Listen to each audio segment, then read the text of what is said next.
If you're looking for more NFL draft coverage, more breakdowns on player profiles, you have come to the right place. Hi, I'm Matt Donnelly of the Dynasty Vipers.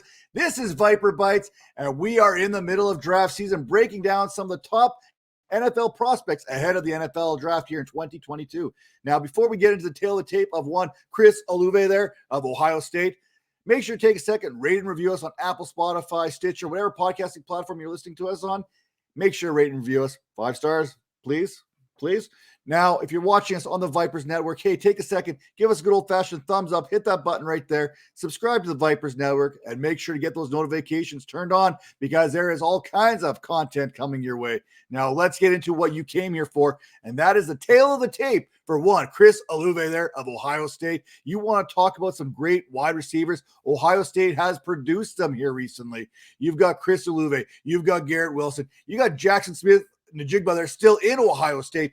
There is talent all over the place. So you're going to see a little bit of a dip when it comes to college dominator and breakout age goes as far as that's concerned for Ohio State Buckeyes. But hey, look at this. Chris Olave, same stature, same build, basically as Garrett Wilson, 6 foot, 187. But his RAS score, 8.66, freak athlete, borderlining on that right now. 40-yard dash, 100th of a second slower than his teammate there at 4.39, 39-inch vertical, 124 broad jump. His speed score, 99.3, which puts him in the 68th percentile. You want burst. He doesn't really have a whole heck of a lot of burst.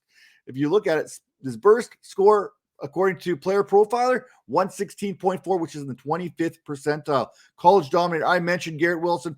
Jameson Williams was there as well. There were some other players there at Ohio State when Chris Olave showed up on campus. Guys like Paris Campbell, Terry McLaren. I mean, so your college dominator, 31.8, 58th percentile. That's about as good as it's going to get there. Breakout age, 19.2, 85th percentile. Target share, 26%, 77th percentile. Now, I mentioned good receivers when it comes to the college dominator. I talked about this class, these players that have come through Ohio State, especially during Chris Olave's tenure there. Garrett Wilson, Jameson Williams, Jackson Smith, Njigba, Paris Campbell in 2018, Terry McLaren in 2018. So when we look at the 2018 production, it really wasn't there for Olave. 12 catches, 197 yards, 3 touchdowns. But as a sophomore, hey, he had 12 touchdowns and he averaged 17.5 yards per reception. And he registered 50 or more receiving yards in 9 of 13 contests. Yeah, Olave, that's definitely a bump up in production there. He was the Buckeyes' top receiving option in 2020 there, finishing the season among the nation's leaders in receptions and receiving yards, 50 catches, 729 yards, 14.6 yards per reception. Remember, shortened season. Ohio State season was even shorter than most while starting all 7 games, and he earned himself first team all-conference honors for the FBS runner-ups, okay?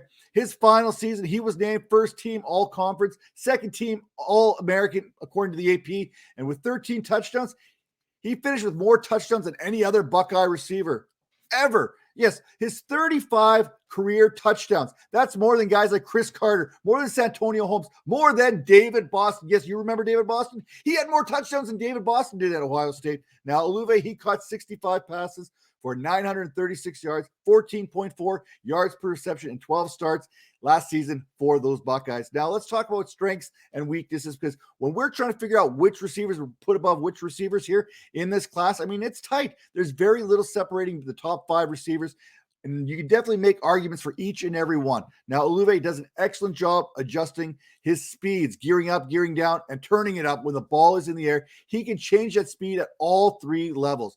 He has a quick burst, and he can settle into quick hitters and get turned upfield very quickly. Excellent ball skills, and he knows how to work his way back to the quarterback. He's a mature player. Hey, you can't put a metric on maturity. If you go back to that championship game there, he took total ownership over slipping and falling, causing a Justin Fields interception in that national semifinal game against Clemson. Now, his weaknesses, like Wilson, like Jameson Williams, he has that smaller frame. I mean, we just talked about under 190 pounds. That is going to be some concern no matter how you want to look at it, especially when you face these bigger, stronger corners, right?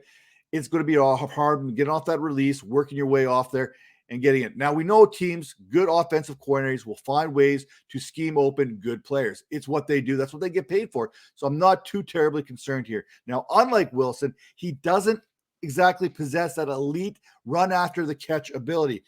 Wilson was a yak guy. He got that ball. He was dangerous in the open field. Now, Olave, he can speed. He can get out there. He can run. He's just not as elusive as what Garrett Wilson was. What you don't want to miss, like you're going to miss tackles on Garrett Wilson. You're going to miss tackles on Chris Olave. You do not want to miss what they have going on over at fantasypoints.com.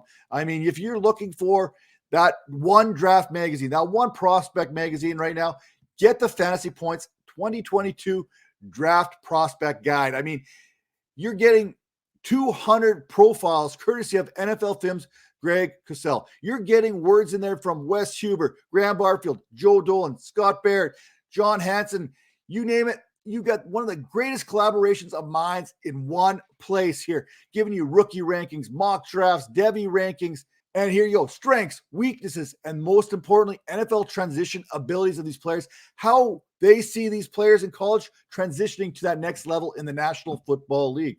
Now, when I look at Chris Olave a little bit closer, he would make Michael Jackson proud. He's one smooth criminal. Okay, he's more of a smooth operator when it comes to how he works in and out of all three levels of the field, right? He can get himself open anywhere, whether it's on simple hooks, hitches, or just beating you with speed. Now, he may have some issues when we talked about this. I mean, I'm going to keep banging this drum on these smaller receivers against press coverage, but it's something he can definitely add a little bit to his frame, so not terribly concerned about that. And speed, you can't teach speed. There's no way you can teach it. I can get bigger. I can put on a little weight. I can bump up that BMI, but there ain't no way I'm getting any faster. I'll tell you that right now.